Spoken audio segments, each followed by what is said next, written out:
अस्सलामुअलैकुम, मेरे channel kids fun ज़हूर में खुश आमदीद।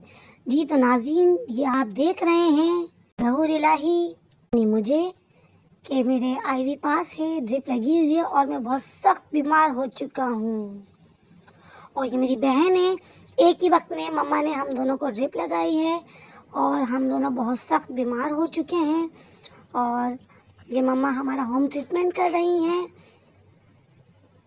आप लोगों को पता है मेरी मम्मा डॉक्टर हैं और वो हमारा इलाज कर रही हैं, लेकिन हम बीमार क्यों हुए हैं ये हम आपको बताएंगे नेक्स्ट वीडियो में।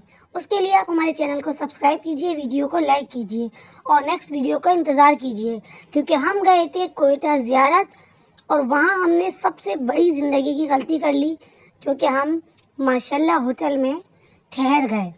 इसकी हकीकत हम आपको नेक्स्ट वीडियो में बताएंगे, जिसकी वजह से हमारा ये हाल हुआ है। और मुझे जो है टाइफाइड पॉजिटिव आया है मेरा। अब मेरा कल्चर गया हुआ है टेस्ट के लिए, तो हम उसका इंतज़ार कर रहे हैं। तो इसलिए आप लोगों से रिक्वेस्ट है कि आप लोग चैनल को सब्सक्राइब कर दीजिए और हमारी नेक्स्ट वीडियो का इंतज़ार कीजिए। उस पर हम आपको कुछ हकीकत बताएंगे भी और दिखाएंगे भी, कुछ हमने रिकॉर्ड किया है। जब तक के लिए हमें दीजिए इजाज़त। खुदा हाफिज़।